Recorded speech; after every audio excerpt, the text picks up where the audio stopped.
Фу, блин, она жирная.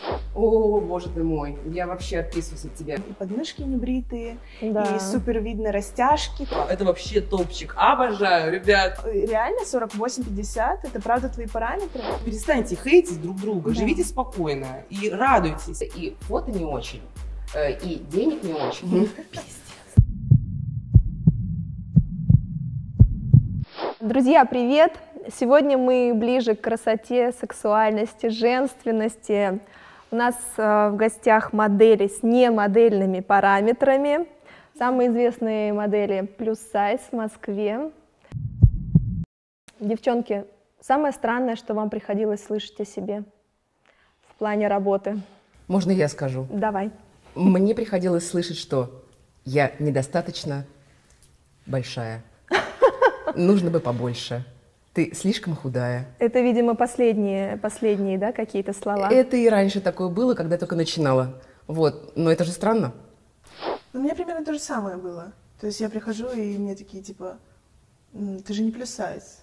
А это из-за чего? Из-за того, что на фотографиях и на видео, как правило, ты кажешься больше, и ты приходишь, и такое некое разочарование происходит? Нет, мне чаще говорили, что у тебя просто очень гармоничная фигура. То есть, и меня замеряют, и такие, слушай, действительно, 48-50, странно.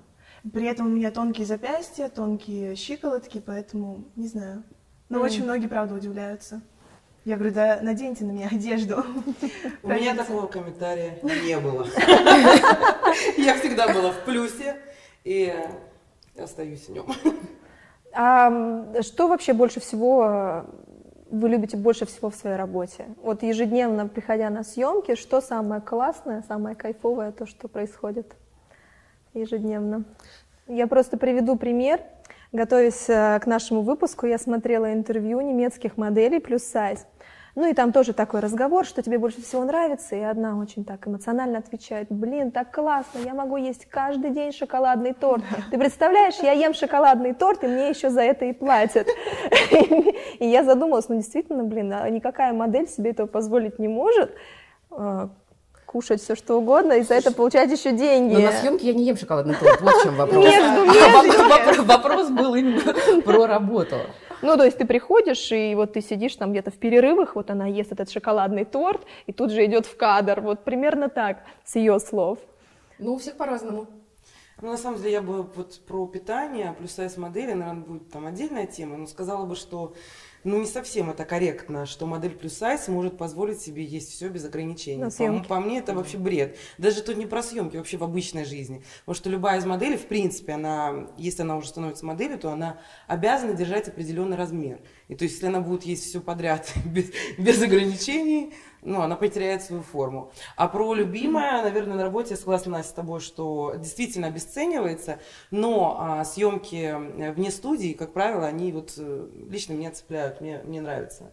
Выездные, в смысле? Имиджи, стрит, да. То есть, ну, когда ты уже не в студии, потому что, как правило, мы все работаем в 90% случаев, это студия, вот, как бы, да, вот это, наверное, самое приятное лично для меня. Девчонки, знаете, самое интересное, я думаю, всем будет это интересно узнать, коротко, если можно, как вы вообще пришли в этот бизнес, в этот мир?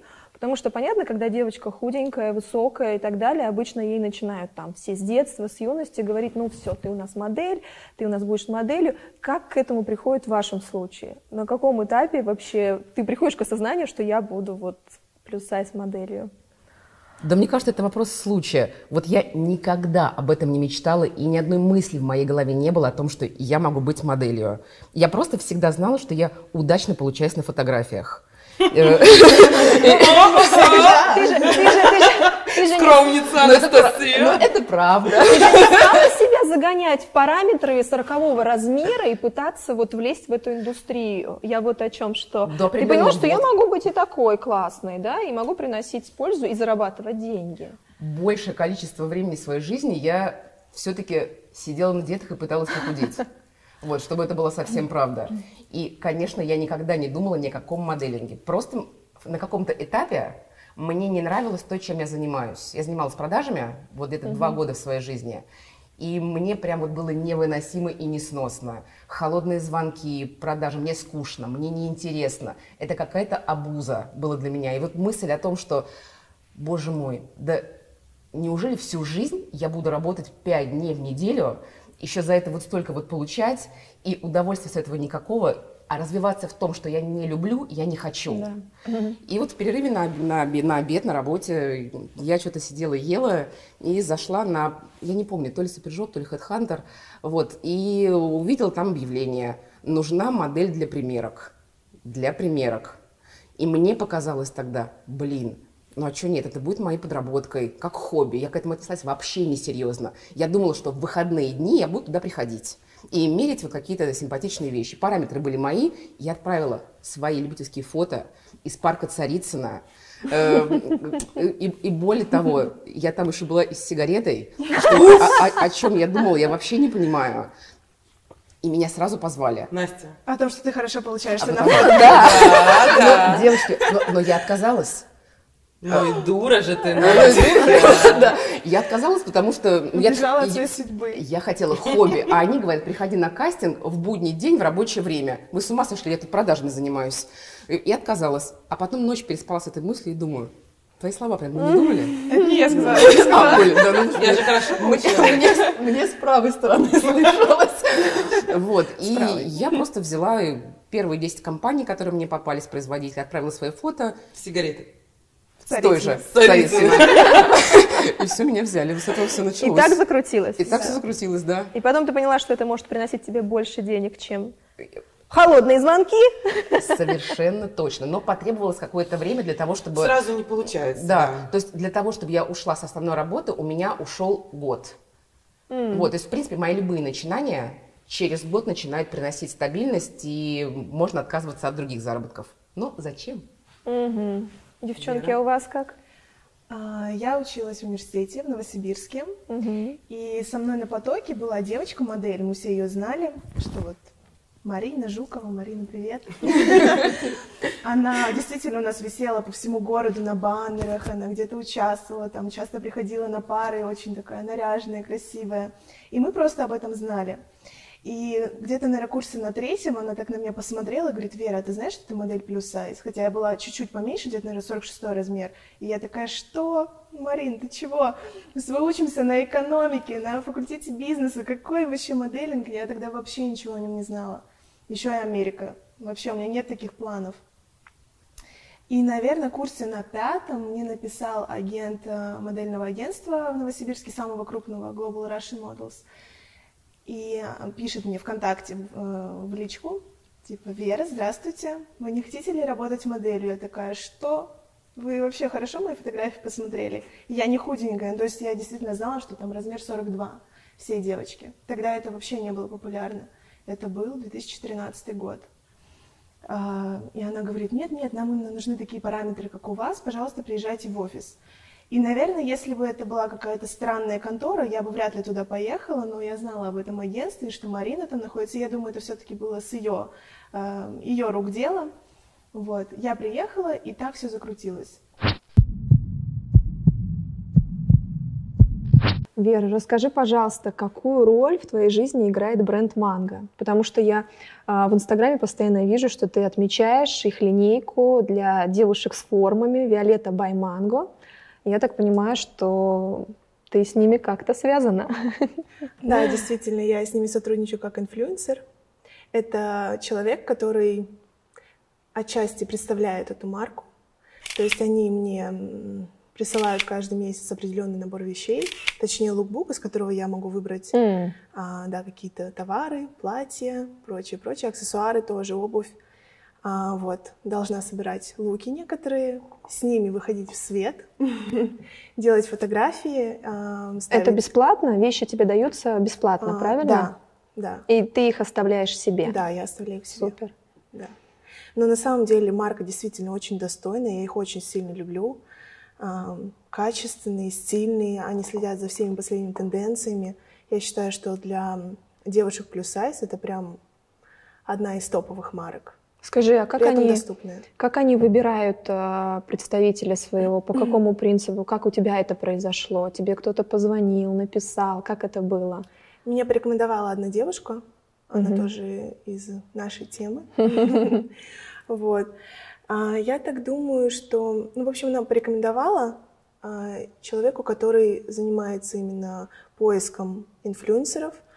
И думаю, что они смотрят на раскрученность Инстаграма, на то, насколько живая аудитория. Возможно, тоже ориентируются на внешность еще как-то. Подходит, не подходит. Я еще очень хочу к прошлому вопросу добавить немножко пару слов.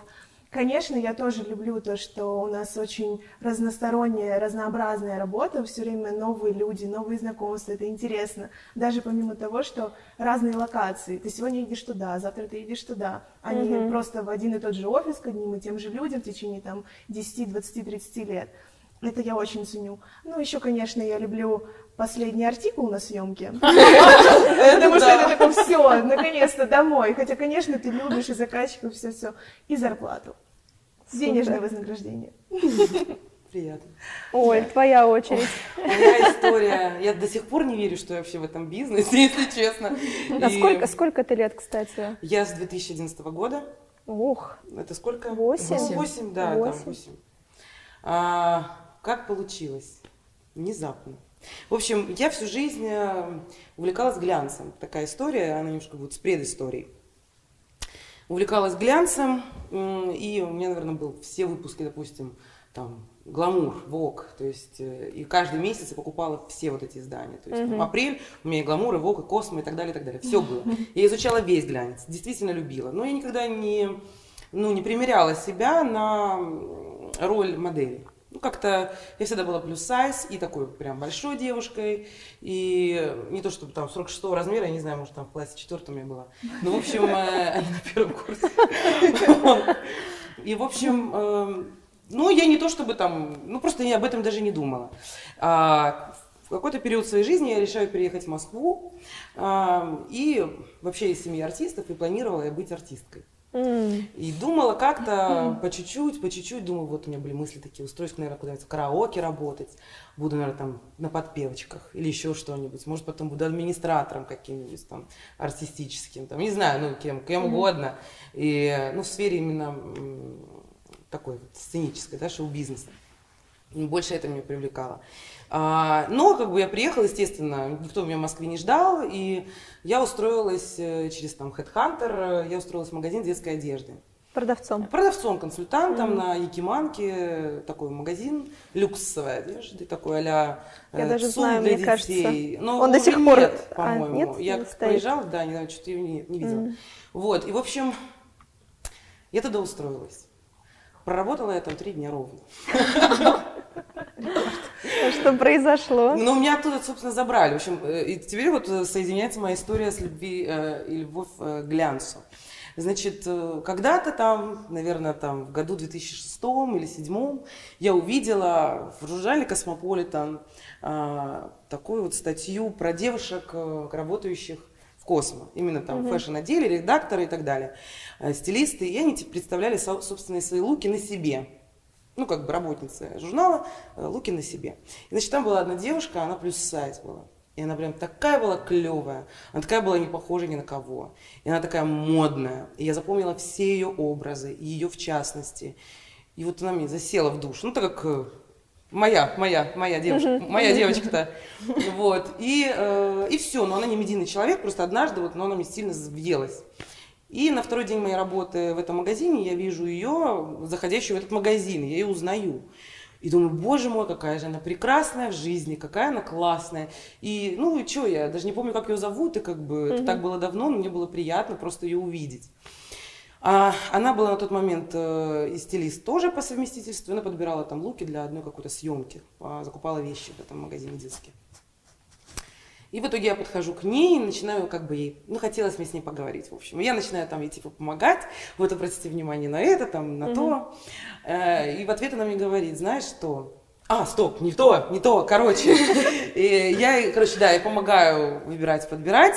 И потом я говорю, вы знаете, говорю, я вас помню, типа, в Космо статью про вот вас и ваши образы, и вы такая клевая. И просто ей сделала комплимент, потому что на самом деле, ну, вот невозможно придумать, да, спустя там лет 5 ты видишь человека, который не медийный в магазине, и ты ему делаешь такой как бы комплимент.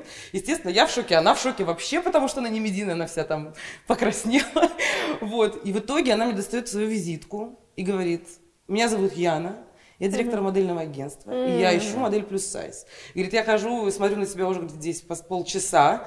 Говорит, ну, милая, говорит, если ты ко мне не придешь, я знаю, где тебя найти. Ну, то есть она мне не оставила шанса вообще. То есть она сказала, чтобы... Ну, в общем, она и решила эту всю мою судьбу. И в тот момент она сотрудничала, ее агентство сотрудничало, его уже не существует, оно было не для плюс-сайзов, просто у них был там небольшой тоже отдел для модели плюс-сайз. И они сотрудничали с Купи-Вип. И то есть я была первой профмоделью для Купи-Вип. То есть, потому что до этого они либо размещали какие-то фотографии уже от брендов уже готовые, либо снимали на сотрудницах на своих, ну то есть не на моделях. И вот, собственно, так закрутилось. Закрутилось, да. И я даже помню тот день, когда она мне вот это вот все с той визиткой домой, значит, интернет, это дожила в Перово, в странной двушке с подружками там. Я сейчас залажу в интернет и судорожно набираю, кто такие вообще плюс-сайз модели. Потому что я, в принципе, их так же, вот как и вы, я их и не видела, и не знала. И все, я там увидела, помню, Тара Алина, она меня просто покорила. И, в общем, и так, да. У меня, знаете, какой вопрос появился? Я вот вас слушаю всех и подумала такой... Как правило, если девочка обычно немножечко в теле, в весе, в период школы, потом университета, ну, как правило, это все равно какие-то комплексы бывают, да, это какие-то небольшие, там, я не знаю, притеснения, оскорбления со стороны одногруппников, одноклассников. Вот эти вот все вещи случались ли у вас? И как можно со всем этим багажом потом вот войти в мир моды, моделинга, где надо быть максимально... уверенным в себе, да, классным, и уметь и позировать, и раздеваться, что вообще естественно, да, и ходить и в белье, и в купальниках.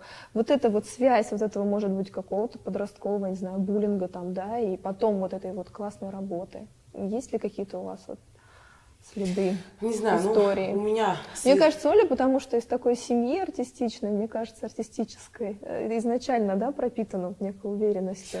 Безусловно, на самом деле могу сказать, Спасибо что... родителям. Да, спасибо моим родителям, потому что именно вот и до сих пор я это ощущаю, что я такая именно потому, что мне каждый день говорили, что я любимая, что я самая лучшая, что я звезда, и это нужно, мне кажется, говорить своим детям. Родители молодцы, это прям да. Всем родителям на заметку. Я была вообще не такая, как все. Вот в наше время, вот сейчас, там, в наше время, господи, такие фразы.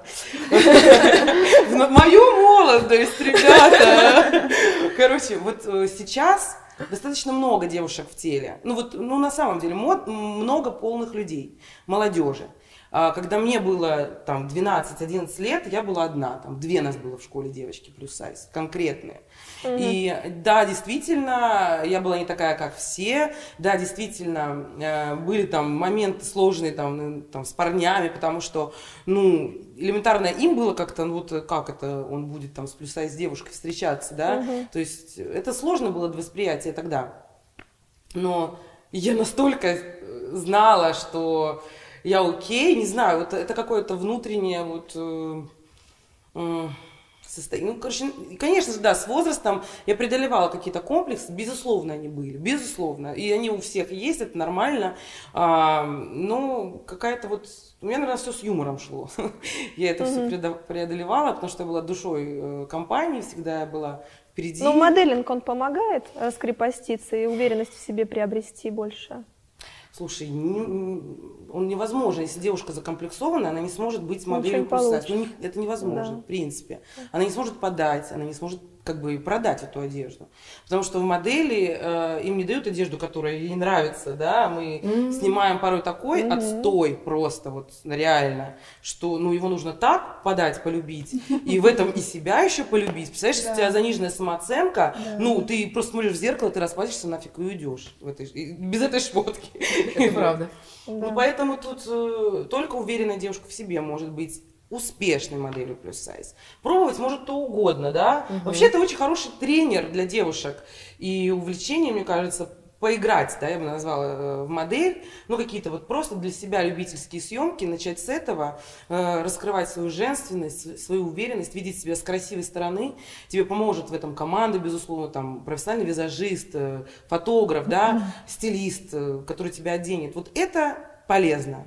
Но прям ломиться в модельную индустрию надо подумать, девочки. Подумайте несколько раз. Это как бы клево, но не для всех на самом деле. Не все могут с этим психологически справиться. Ну, а я, если честно, я до какого-то возраста, даже до 25 лет, я очень переживала. Вспоминая там школу, еще что-то, я не могу сказать, что у меня была гармония. Я прям вот реально переживала, страдала, мне хотелось вот похудеть. Я не понимала, почему вот у кого-то вот так, а у меня вот так. То есть, но это даже был вопрос не только тела. Там мне не нравилось, что у меня кудрявые волосы. Мне не нравилось, что у меня кудрявые волосы. Мне казалось, что у меня что-то как-то где-то что-то не так. И, в общем-то, мне очень помогла моя подружка. Вот приблизительно в том же возрасте, 25-27, она меня накрасила. Мы купили мне вещи. И она просто меня фотографировала. И показала тебя же, и тебе когда я с лучшей увидела стороны. эти фотографии, я просто помню свое ощущение. У меня аж мурашки по телу. Я помню то ощущение, я смотрела и думала, а неужели это я?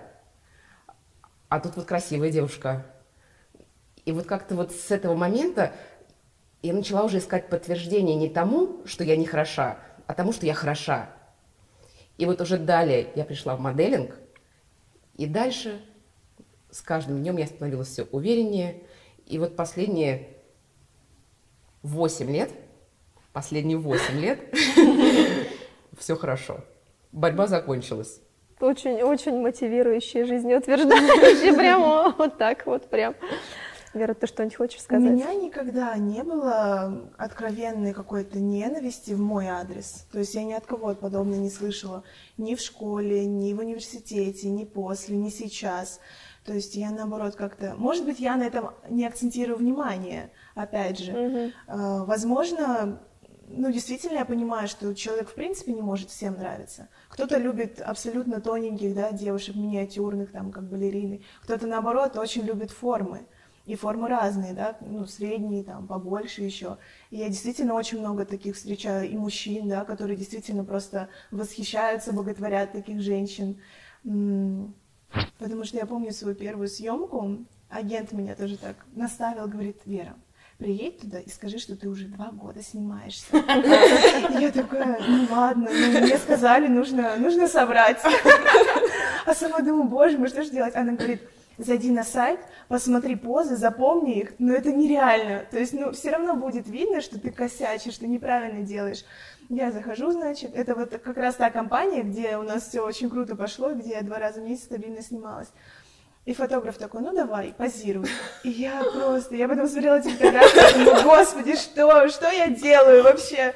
Я даже не могла улыбнуться, понимаете? То есть сейчас это открытая улыбка, это прям все там говорят: вау, ты такая счастливая, так классно, так красиво. Тогда это был какой-то испуг вообще от каждой вспышки, в общем, невероятно. И сейчас просто, наверное, даже до сих пор этот процесс продолжается. Я понимаю, что с каждым разом я становлюсь еще уверенней, еще как-то умею себя лучше подавать, какой-то взгляд, да, отточенный делать. Уже опыт. Покажи. Вера! Скажите, а есть конкуренция среди моделей плюс-сайз? Вот в обычном моделинге конкуренция же бешеная просто. Всегда будут новые девочки, молодые, красивые, свежие. А вот в этом сегменте большая ли конкуренция? Нет, небольшая. Нет. Разное мнение. Я хотела просто сказать, а знаешь ли ты хотя бы одну сферу деятельности, в которой нет конкуренции? Мне интересно вот про это, потому что она не самая банальная такая. Она не самая банальная. И мы знаем, что не так много, в общем-то, в той же Москве, наверное, 2 руки моделей, кто интенсивно, успешно работает. Моделей не очень много, но тем не менее они есть. Смотря как относиться к данному вопросу. Я считаю, это вот сугубо мое мнение, конкуренция в данном формате – это хорошо. Очень. Потому что представьте, вот есть рынок, и на этом рынке есть вот только нас 3. Уже через 1,5 года мы станем неинтересны, потому что везде будем только мы. Безусловно, это тоже дает стимул для роста, собственно, потому что есть везде определенные штамповки. В тех же позах, да, в амплуа определенных. Когда появляется здоровая конкуренция, это же прекрасно. То есть ты с этой же конкуренцией растешь вперед и дальше. И вот у меня тоже, кстати, спрашивают иногда там, типа, а как-то, там в ту марку взяли модель другую, слушай, сняли, короче, какую-то там другую девочку. Пиздец,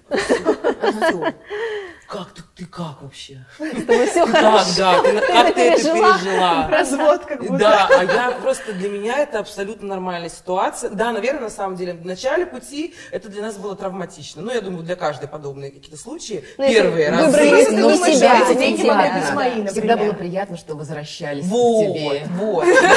Это другой момент. Ну, да, наверное, первый раз это было как-то неприятно. Но сейчас уже потом, опять-таки, столько лет мы этим занимаемся, ты действительно понимаешь, что это просто бренду невыгодно работать только лишь с одним лицом, с одной моделью.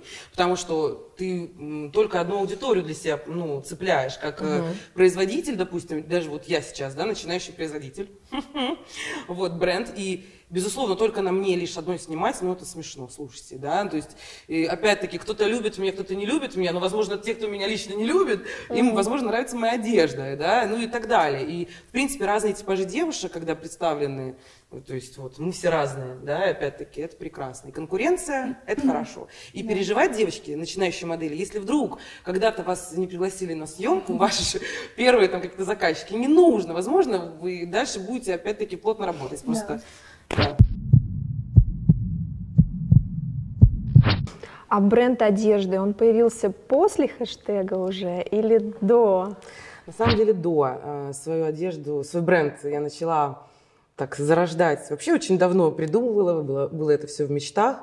Но реально он начался в конце 2016 года. Я уже начала придумывать, начала какие-то первые эскизы делать, какие-то первые образцы отшивать.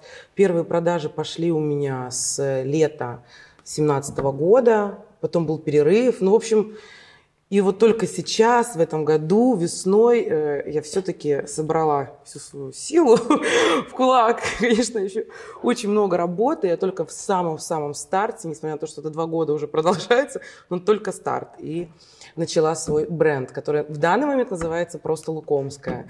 Первый год он назывался вообще иначе. Оль, ты согласна с утверждением, что девушки большого размера самые капризные клиентки? На мой взгляд, девушки большого размера – это самые благодарные клиентки. Потому что если ты сделаешь одежду к девушке плюс сайз, нужную, правильную, красивую, модную, я думаю, тут будет минимум капризов. Как раз-таки наоборот, девушки стандартных размеров, они имеют, на мой взгляд, даже больше комплексов, нежели девушки плюс сайз. Но это более глубокая тема, потому что по статистике продажи нижнего корректирующего белья девушки стройного размера покупают чаще размеры. То есть XS, S, они быстрее уходят. Вот, поэтому более благодарные клиентки, конечно же, плюс сайз. Правда ли, что гонорары у плюс-сайз моделей выше, чем у обычных моделей? Из-за того, что вас мы все миллионерши. Меньше, из-за того, что вас меньше, из-за того, что вы реже нужны, чем обычные модели, есть такое мнение, что гонорар выше. Вот. Я не знаю, как правильно ответить на данный вопрос. С одной стороны, он больше. Относительно стандартных моделей. Во всяком случае, если речь идет про бельевые съемки, потому что сложно найти девочку плюс сайз, которая в комфорте, в гармонии с собой и еще готова это демонстрировать. Да. Вот, понятно, это будет дороже. Но есть такой момент, как демпинг. И наша сфера тоже не без этого. Есть те, кто начинающие модели, или те, кто считает, что они модели, то есть неважно. И они соглашаются прямо за копейки. Да. Кто-то даже за фотографии. Это вообще как? Девочки, перестаньте, пожалуйста. Вы что творите?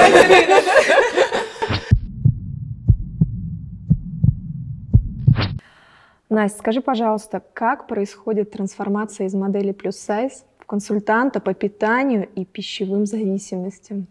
Слушай, ну ты знаешь, для меня самое мощное было, ну, для действия, это чувство страха. В какой-то момент я встала на весы, увидела цифру, какой еще не было, это была цифра 97. И я обратила внимание на то, что вот эта вот работа модели, она несколько расслабляет. Ну и что, можно есть, можно получать удовольствие от того, ну как все есть, работа есть, деньги есть, я красивая, все отлично. Но у веса есть такая тенденция с каждым годом увеличиваться. А разве вот, ну ты обращаешь внимание, когда ты поправляешься на 1 килограмм? Вот лично ты. Нет, я нет. Ну и большинство людей На не 1 обращают. нет. Ну поправился за год на 1 килограмм. Ну и, в общем-то, что Да, такое килограммчик? Ерунда. Так вот время проходит, а вес все больше и больше. И я увидела цифру, и мне стало страшно. И я подумала, что вообще сколько можно это в фокусе держать, об этом думать. Такое ощущение, как будто бы я не хочу, как будто бы я хочу худеть просто, сам процесс. И я захотела сделать комфортный для себя вес, найти тот ритм жизни, который будет для меня идеальным, чтобы не было каких-то ограничений, и для того, чтобы по-прежнему осталась моя любимая работа. Вот так я к этому и пришла. Сначала я начала искать какие-то варианты. И знаешь, что было самое интересное? Когда все увидели результаты, ко мне начали подходить, спрашивать, а что ты сделала, а как, а расскажи, а поделись. А я щедро делюсь информацией. Я рассказываю, что я делала, как я к этому пришла. А понимаю, что девочки спрашивают, но ничего не делают. И вот, соответственно, у меня возникла тогда первая мысль о том, что, ну, во-первых, совсем не факт, что мой путь подходит другому, а во-вторых, должно быть, чего-то не хватает. И мне жадно захотелось знаний. И вот буквально за 2 недели я нашла курс, который мне нужно, и пошла учиться. Там было 2 направления, диетология и психология. Конечно, я для себя сделала выбор. Изначально я шла за психологией, но в процессе мне стало более интересна именно диетология. То есть там легкая психология, коучинг, приведение к осознанности, информирование. И вот таким путем сейчас у меня уже есть какое-то количество, ну не какое-то, ладно, чтобы уж точно. У меня сейчас есть 3 девочки-клиентки, которых я веду. Одна из них с ноября. Она уже похудела на 17 килограмм. И я Круто. Очень Круто. И вот я потихоньку это добавляю в свою жизнь. А как отразились твои изменения в плане питания, рациона, отношения ко всему на твоей работе? Поменялось ли отношение клиентов к тебе, к твоему весу, к твоему виду? Ну, отношение клиентов поменялось, исходя из моего внешнего вида. Соответственно, часть работодателей от меня просто отказались, потому что им нужны девочки 52-54. Я стрессовала, честно. Но вот для баланса для финансового баланса, мне потребовалось около 3 месяцев. То есть нужно было проявить активность, начать поиски, обновлять портфолио, делать новые тесты и показывать то, какая я есть сейчас. Ну и, конечно же, очень смешно для меня. Никогда не думала, что я с этим столкнусь. Во-первых, оказывается, сложно не худеть. То есть я была вынуждена остановить занятия спортом, потому что ну, вот на данный момент я не могу никак урегулировать. Как только я начинаю активно заниматься спортом, вес начинает уходить. А ем я и так очень много. И то есть вот какой-то такой небольшой, конечно, конфликт есть. Но вот первое, важно не худеть. Второе, сейчас я нашла тех, кому нужна именно я. Но на кастингах все равно я сталкиваюсь с тем, что я слишком худая, потому что стройное лицо, оно было и тогда, и оно и сейчас, и всем кажется, что я 46-я. И вот мне одна девочка подала такую хорошую идею ходить на кастинг с сантиметром. Что как только мне говорят, что я 46-я, обмеряться и показывать бедра 106, это 50. Прям вот полный хороший 50-й. Я слышала, ты организовала модельное агентство для моделей плюс сайз. Расскажи вкратце, как тебе пришла эта идея и насколько это сейчас актуально и на какой стадии это у тебя? Да, это прямо... Сейчас это моя мечта. Мне эта информация приходила в голову еще года 2-3 назад, но у меня было какое-то, знаешь, сопротивление. Мне говорили: Настя, у тебя получится, у меня хорошая репутация, у меня хорошие организаторские способности, и я понимаю, куда девочку направить, как договориться, как поднять цену. То есть сам процесс мне известен. Но у меня прям было вот не хочу и все. Прям вот нет, не буду. Но вот буквально какое-то время назад я обратила внимание, что заказчики, у нас все-таки доверительные отношения, поскольку они уже на протяжении 9 лет долгосрочные, начинают искать девочек иного типажа. И они не могут их найти. То есть мне начали писать в директ: Настюш, пожалуйста, помоги. Нам очень нужна девочка, но лет 18. Ну, в теле в как теле, бы, блондиночка, хорошенькая, миленькая. Вот. А по большому счету, вот, ну, возможно, они есть. Просто, ну, вот я знаю только одну девочку, которая вот совсем малышка и которая в плюс-сайзе. Но она уже востребована, хотят новые лица. И я никого не знаю. И я подумала, а почему бы не взрастить новых? Самим, да. Вот. Я просто поделюсь тоже как производитель одежды. Да, поделюсь. У нас есть чаты профильные поставщиков, производителей. Просто даже не знаю, имеет ли это смысл вставлять в наш выпуск в общий, но поделюсь относительно информацией по Оле. Я с ней лично не была знакома до сегодняшнего дня. И было какое-то обсуждение, что нужна съемка на плюс-сайз модели, и начали обсуждать, кто есть на рынке и так далее. И тут, значит, один из поставщиков присылает съемку с тобой, и та-дам! Озвучивает стоимость. Мы просто все упали. Я не знаю, что это была за съемка, но поставщик сказал, что это было 52 тысячи рублей за одну съемку. И мы такие все, боже мой, что это такое? Из чего все сделали вывод? Видимо... Дудь, ты где? Видимо, Выходи! да. Видимо, что начали почему рассуждать, мне почему-то стало интересно, что, видимо, она редко снимается, поэтому она решила сразу взять себе там, короче, денег на месяц. Вот, слушай, я живу не на 52 тысячи рублей в месяц. Условно, да, там, тут 52, там 52, еще 52, и уже можно жить. Сашенька, у всего есть своя цена. Есть модели чуть подороже, есть модели чуть подешевле. Есть разные заказы. Есть разные заказы. И стоит понимать еще, что у некоторых девочек понижена самооценка. Вот почему у актера есть агент. Агент не будет думать о том, что там думает сама про себя модель. Ольга умеет себя продавать, и это отлично. Это супер, да. А если у кого-то не хватает смелости сказать адекватную цену, и кто-то готов работать за 1000 рублей, но это уже их проблема.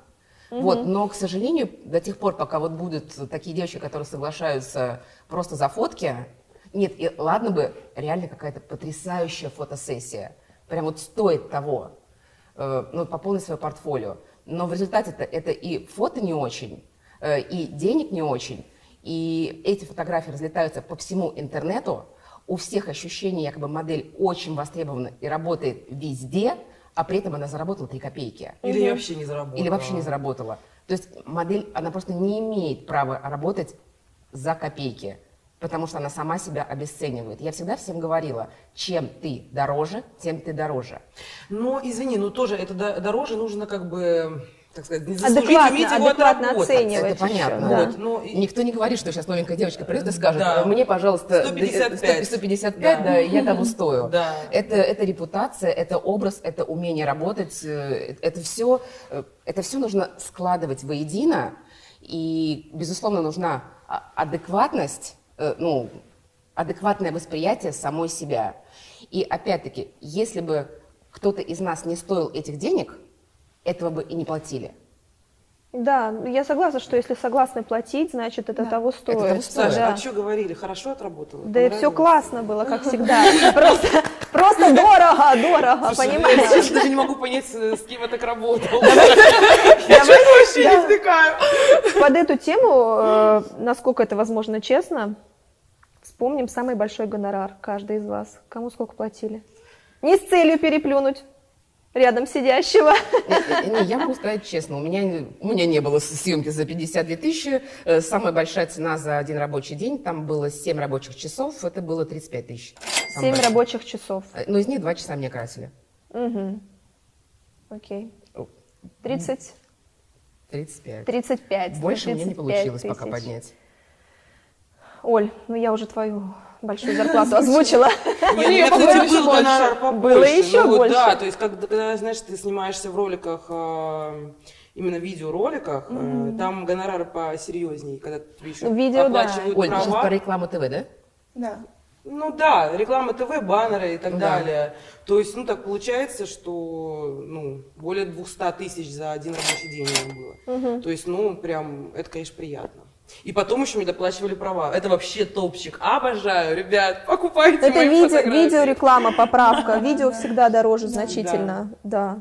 Но это надо быть как бы немного актрисой, то есть это тоже такой момент. Не каждый, Вот не у Веры каждый. тоже был опыт, я знаю, красивой рекламы, рассказывай. Да, мы снимали фармацевтический препарат. О-о-о. Но там был не супер высокий гонорар, хотя, конечно, реклама много денег приносит, и мы периодически все пересекаемся на кастингах, посмотрим. Но мой самый большой гонорар за видеорекламу был 40 тысяч рублей, а за фоторекламу, по-моему, 35. Вот так. Но, честно говоря, еще тоже к прошлому добавлю, по поводу гонораров. Очень много моментов тут таких тонких.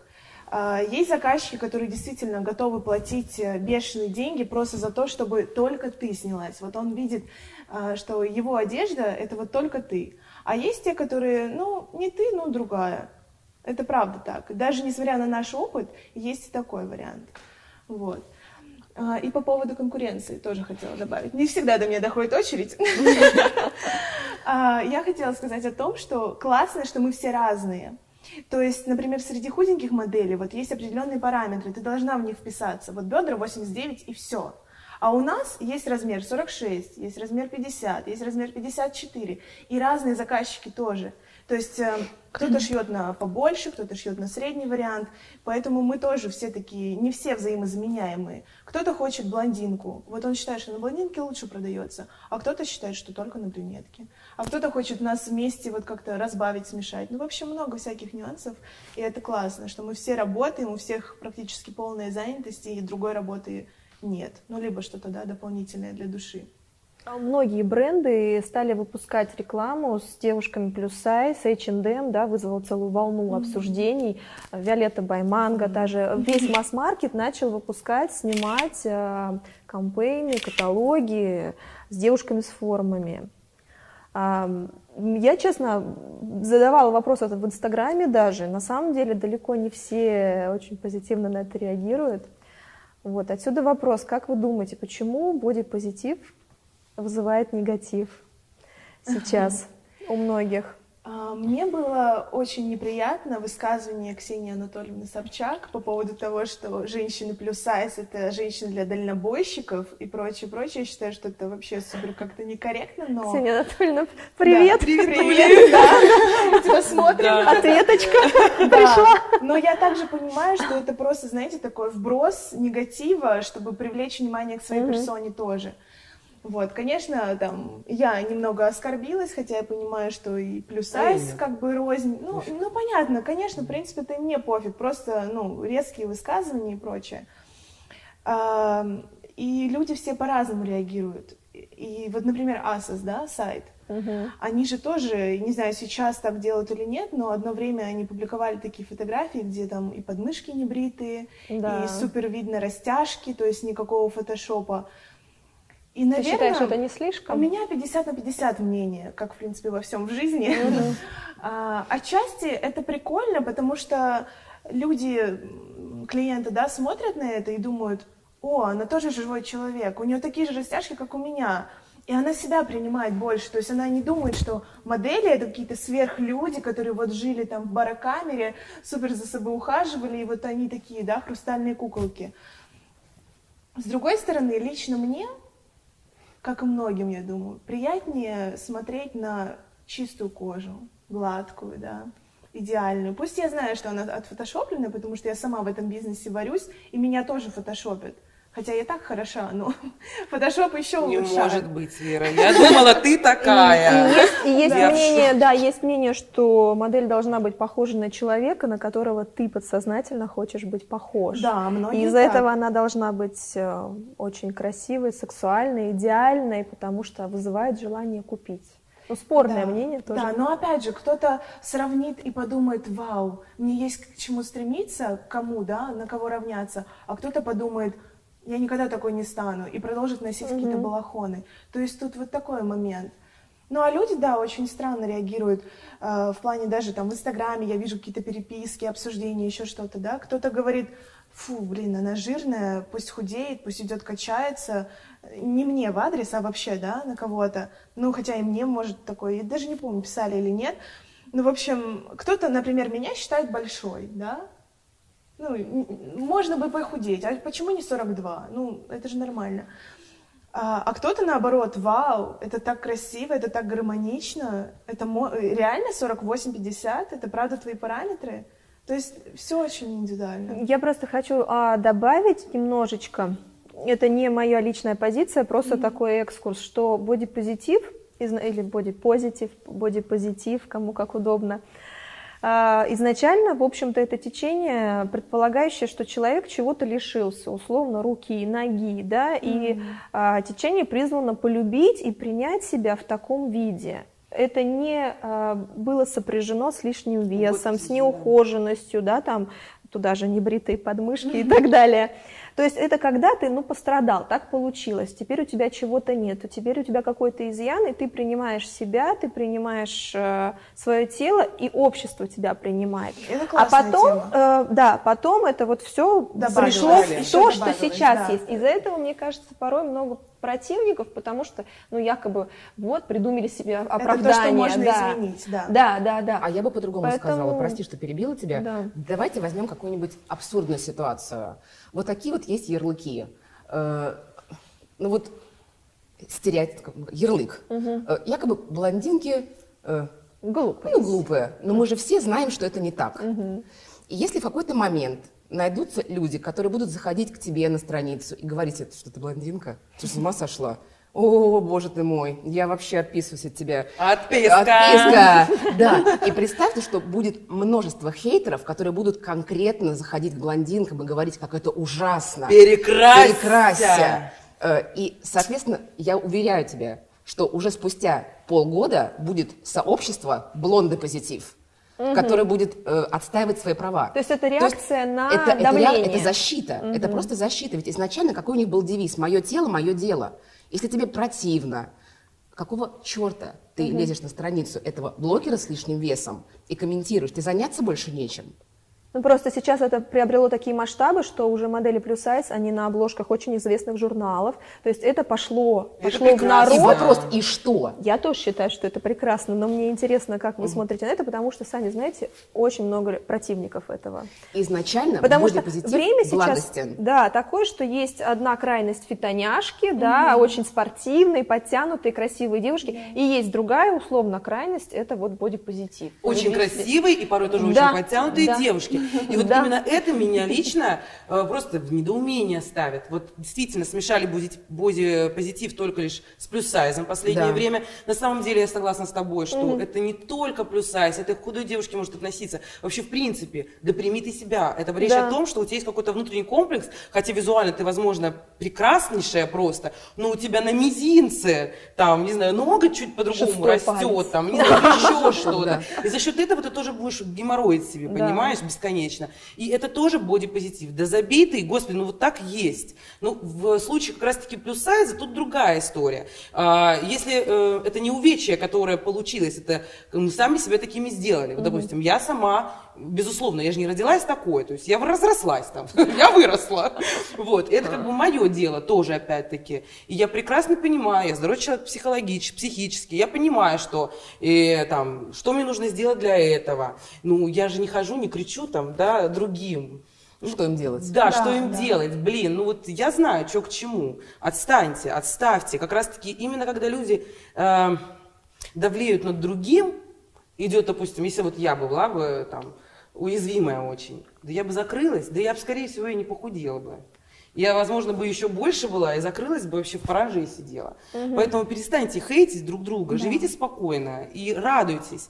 И я рада, что сейчас все эти плюс-сайз истории выходят настолько масштабно, настолько и действительно журналы, обложки, да, это все прекрасно. Потому что уже жить в таком каком-то заштампованном мире, в идеальном, в иллюзии идеальной, действительно, в иллюзии фотошопа какого-то идеального, да уже тошнит просто. Ты уже смотришь на какую-то картинку, просто не веришь. Просто не веришь. А потом смотришь на нормальную какую-то фотографию, да, уже более естественную, и ты такой прям прям глаз даже радуется, потому что все устают от глянца, от сумасшедшего. В общем, можно ли утверждать, что только бордовая роза красивая? Вот. В общем, разнообразие. Есть разнообразие. И изначально, хочется добавить, все-таки бодипозитив – это изначально хорошее мероприятие, основанное, оно привязано не к полноте, оно привязано к принятию. Как много именно девочек, мальчиков в юном возрасте. Они, может быть, прекрасные, но кто-то им сказал, там, что у них что-то не то с носом. У кого-то булимия, анорексия, самоубийство и так далее. А все почему? Потому что они увидели какое-то идеальное фото. Все потому, что кто-то им сказал. Все потому, что с детства его с кем-то кто-то сравнивал. И сам Шаблонность, Шаблонность, да. Поэтому, будьте добрее. У меня отсюда рождается другой вопрос. Начали говорить про фитоняшек и про всех остальных, когда сейчас дикая просто мода на спорт, на то, чтобы быть в форме, на то, чтобы быть стройным. Мужчины.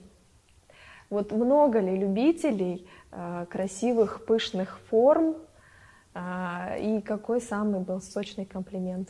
Каждый из вас самый запоминающийся. Ну, я не знаю, такой вопрос про комплимент, их было миллионы. Да. Ну, вот есть такие, вот, знаешь, они западают вот так вот. Не знаю. Я, наверное, избалована этим.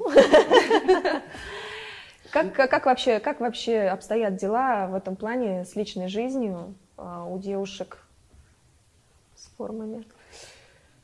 Ну, вес Да, и худоба очень это не критерий счастья и любви. Есть множество девушек, которые стройные и одинокие, есть множество девушек в теле, и у которых Здесь есть опять свои больше отношения. про насаждение того, что вот все должны быть такими, и вот ты должна быть такая, а ты вот не такая, и так далее. Ну, понятно, что это в каждой паре индивидуально, но в целом, если общая температура по палате... Самое странное, что когда-либо я слышала, и, кстати, спасибо за то, что я когда-то это слышала, мой бывший молодой человек, это как то, что было когда-то давно, мы ругались из-за того, что я худела. Ага, то есть ему было важно, чтобы я оставалась в той же форме, которая есть. Но тогда в силу возраста я не понимала вообще, мне казалось, что с ума сошел. Вот. Но вот сейчас, здорово. Вот. А что касаемо внимания, я не могу по этому поводу ничего сказать. У меня внимание было и когда я была больше, и когда я сейчас, и вот даже я не могу сравнить, когда было его больше. Для меня, кстати, непонятно, если честно, я избегаю таких вообще, в принципе, не то, что, в принципе, не знаю даже как, так, раз. Для меня странно мужчины, которые выбирают себе девушку по телосложению. Вот знаете, да, вот такие, я люблю только таких. Это что за бред? То есть меня любят там только за форму, а то, что я вообще есть, алло. Ну да, как бы я личность, есть я. Вот такие люди меня очень смущают, если честно.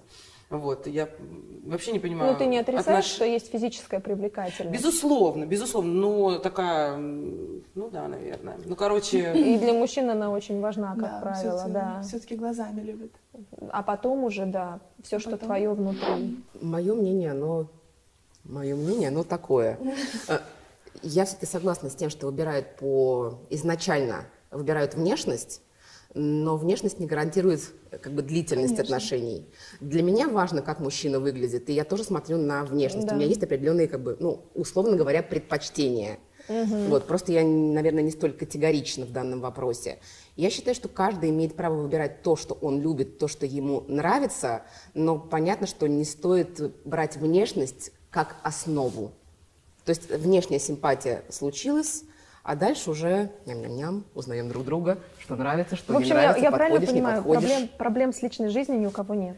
Вообще нет. Комплиментов огромное количество от разных мужчин, и тех, с которыми там близкие отношения, и те, которые просто какие-то коллеги, да, по работе вы пересекаетесь, или прохожие, там, понятно, фанаты в Инстаграме, там вообще просто заблокировать надоел. Вот. Но для меня особое значение и особо неприятное — это комплименты от девушек. Потому что, мне кажется, не всегда девушка скажет комплимент, но если она говорит, то 99%, что она говорит его искренне, восхищаясь, и, в общем, это приятно. Напоследок хочу, чтобы каждая из вас сказала пару слов такой девочке, которая сейчас сидит, смотрит на вас, которая, может быть, немножечко такая вот она крупненькая, я не знаю, немножко не уверена в себе, она не знает, что делать с этим. Слова поддержки, слова напутствия, слова мотивации, каждой такой девочке лично? Можно я начну? Давай. Я хочу сказать тебе, что ты прекрасна, ты уникальна, такой, как ты, больше нет. Ты единственный человек, который у себя есть всегда. Ты просто обязана себя полюбить. Все, что даже ты в себе не любишь или не можешь изменить, но что можешь изменить, нужно менять и совершенствоваться, и у тебя обязательно все получится. Все. Спасибо.